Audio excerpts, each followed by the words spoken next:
I'm going to be taking the 93 Freightliner and our 2019 Tiptree Super Hopper. And so we might have made a mistake.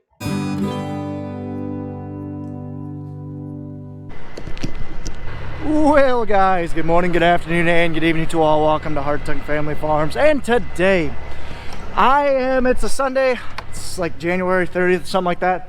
I'm just getting up to the farm. It's just before 10 o'clock. I went to church at 8. Pat and the boys always go to church at 10 or 10:15, I forget what it is. But they loaded this semi for me. I just got up here. I'm gonna take this into town, hopefully get 2 loads in today. We'll see, and then, not sure, we'll see what else was going on. But yeah, like I said, we're gonna be hauling corn. We sold this corn for, I believe, $6.32. That's cash price. Not, that includes the Chicago Board of Trade, that price, as well as the local basis, which I can explain that a little bit later. But I'm gonna get going so that way I can don't really have to hurry today. So let's go. I'm gonna be taking the 93 Freightliner and our 2019 Tiptree Super Hopper. As always, safety first. Let's get it going. So this is our, like I said, 1993 Freightliner FLD. I believe that's what it is. It's got a Cat M3408B motor, I believe. It's packing a good amount of horsepower. I don't know exactly how much it has, but I know it's got a lot. It's probably the most power that we have in our fleet, the truck with the most power. Try not to get stuck in this ice. Kind of the downfall about our driveway here and everything is that we have natural springs and everything, and when it freezes, typically it's not very fun because it just puts a layer of ice around everything. So we typically have to haul a couple loads of gravel in every once in a while. Man, this is a very cold-blooded truck. Getting back to this truck, you have to let it warm up for a while. It is a 13-speed heat and forward transmission, but I'm only gonna be able to use it like a 9-speed because for some reason the upper split, when the transmission isn't warmed up, so the first load, the upper split, I don't know, it throws it out of whack. So maybe you guys can tell me this, but that upper split, when I go into that, when I get to around that 9th or 10th gear, and then it just acts like it grinds. It acts like it just falls out of gear. I'm honestly not even sure what the deal is. Either way, I'm going to take this load into town. We've been hauling quite a bit of grain. Price has been really good lately, and the big reason is, so typically, the big reason we've been selling our grain lately is because the price now and the price 4 months from now really isn't a whole lot different. Typically on a normal year, I would say that the longer you hold grain, the better off the prices will be. And typically, summer months, June, July, is going to be your best price because it costs money to store grain, especially at a commercial elevator like a co-op. If you were going to sell grain there or hold your grain there, it costs you a per month fee. Whereas, if you don't have any grain bins, you're going to sell it right away. So those are 2 options. And then holding bins has you, essentially will make you money because it can protect you from the carry in the market. You can essentially hold money and wait for a higher price. But like I said, on a normal year, the price is higher the longer you go up until July, and then obviously it starts over when you get the new crop in. But for some reason this year, like I said, the price now and the price 4 months from now is the exact same. Usually there's like a 20-cent difference or something like that. So that's why we're selling grain right now. I mean, the price right now is very reasonable. As I said before, $6.32 is what this load is being sold. What's sold for, cash price. So if it's 1,000 bushels, I mean that's $6,320 right there. That's why we're selling grain. And the big reason why I like selling grain right now is because on a normal year as well, we sell a lot of our grain that April through June time frame, just because we get a really good price that time of the year. But I don't like doing that because what happens during April and through June, guys? I mean, that's right when we're putting the new crop in. We're busy spraying, planting, field cultivating, making hay. I mean, we're busy. It's hard to find people to find the time to truck. Typically what we would do is, we'd haul 1 to 2, we'd fill up both trucks at night. We'd haul 1 to 2 loads in the morning, start at 6, get home, do chores, and then we start our day. Well, that's, like I said, 3 hours of our day that's wasted. When we could be, you know, using that to get a jump start on tillage or planting or whatever. So yeah, that's like I said, that's why I don't really mind us hauling grain right now. Anyway, that's enough rambling. We'll talk about this a little bit more, especially once I get down to Clinton. See you guys down there. Oh, but before I do that though, I will say this, like I said, it's 13-speed transmission. So if I remember right, how you guys will be watching, this is 1. So I'm in the splitter right now will be in the low position, 1, 2, 3, 4, 5. This kind of top left is reverse. Then you split it, 5, 6, 7, 8, no sorry, 6, 7, 8, 9, 10, 11, 12, 13. That's how a 13-speed works. This is the Jake brake. It's basically an engine brake. So there's a couple different brakes on the semis. You have your tractor brakes, you have your trailer brakes. You also have an engine brake or an engine retarder. All that is doing is it's letting air escape out the top of the engine essentially, and it's kind of helping slow your engine down or slow your machine down without having to use physical brake drums. So I like to use the engine brake as much as possible just because, you know, you can use it anywhere. It makes your truck louder, so you can't use it in town. So I'm going to shut it off right there. So I'm getting into town, but it saves your brake drums. You know, it's the physical components that you'd be saving, like your brakes, by using that engine brake.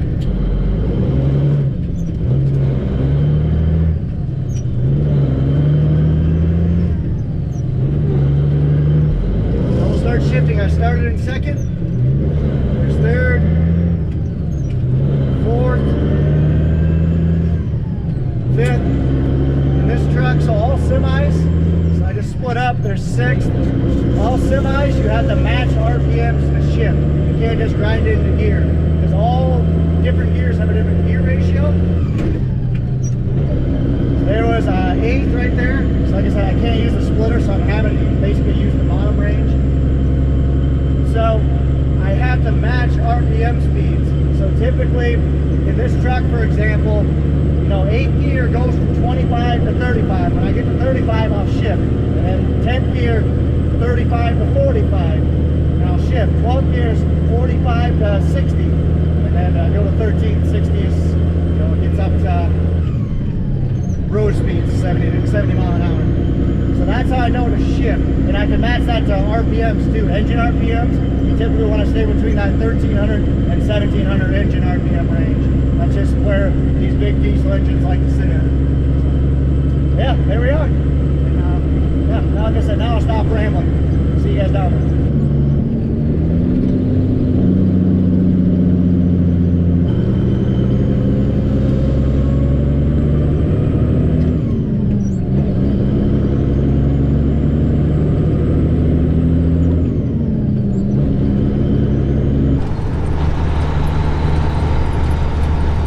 It's coming into Clinton. The CB so you can talk to them, and here's my favorite stoplight in the entire town of Clinton. Gotta have the CB so you can talk to them, and here's my favorite stoplight in the entire town of Clinton.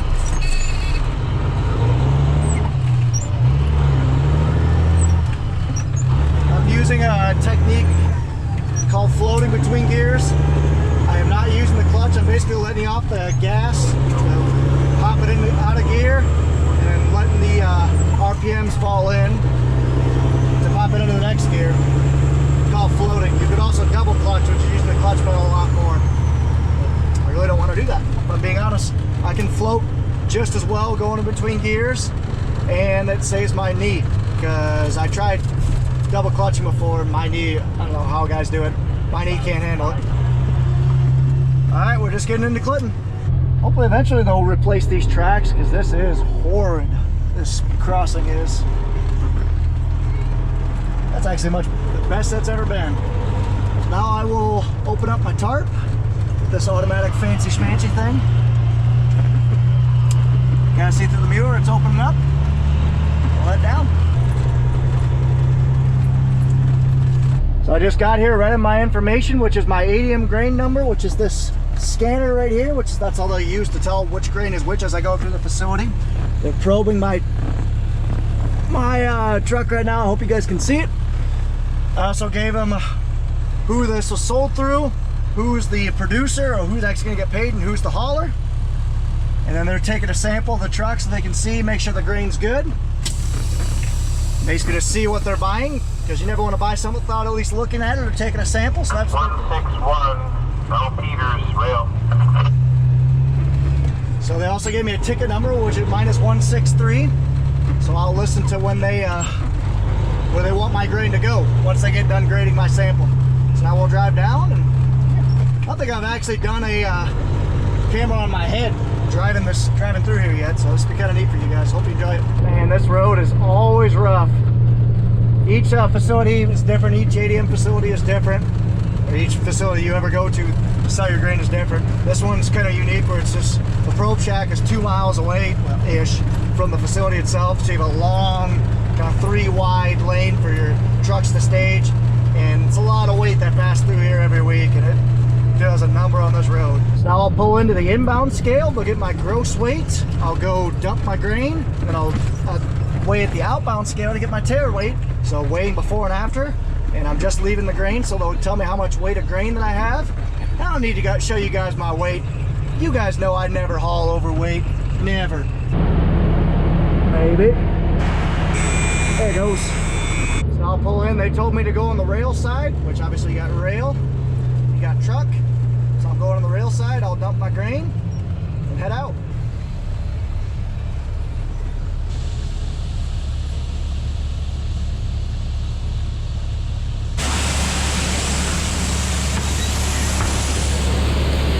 Dump my air. Always want to dump your airbag, because on the newer truck, the tires are this big.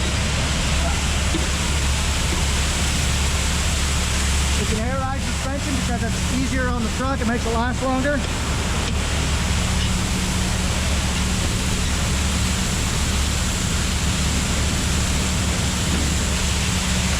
So if you don't dump your air, you can blow your airbag.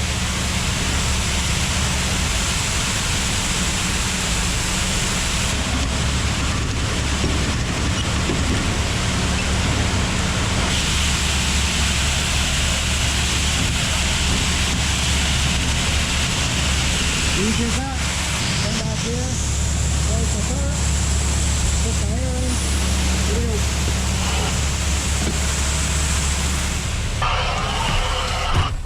That's not annoying.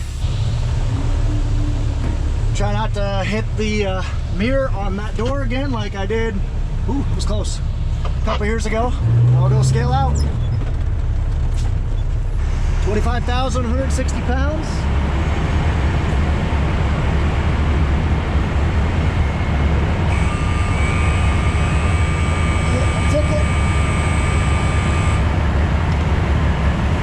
There we go. Now we'll go do it again.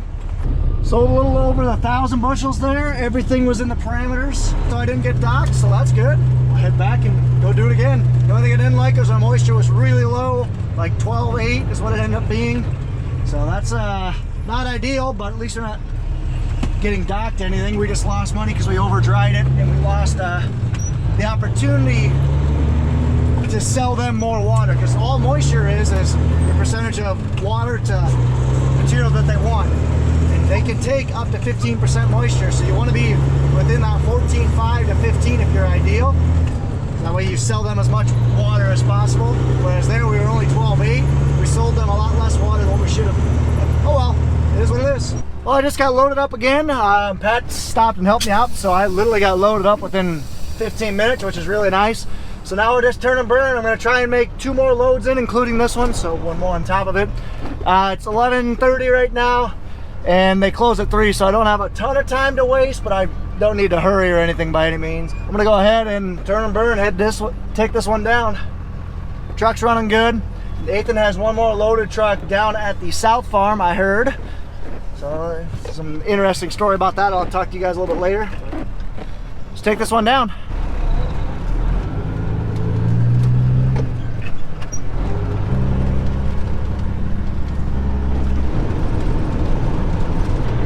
And automatic tarps are awesome. It just perpetuates my laziness, which I can get all on board for. So this railroad track right here that I have to cross, that have been a pain in every trucker's neck for the last 5 years at ADM, 5+ years. I didn't realize that the rail was still active, but those 4 cars, 5 cars, and locomotive is on those rails, so who knows. I'm on here, my second load. It is noon, so I will easily be able to get another load in, that's for sure. You know the drill. So I was just given ticket number 192. It's the first time I was 163, which means there's only been 29 trucks in between here. It's the last time I got here. There they are probing me, getting my sample. You guys know how much I hate the probe.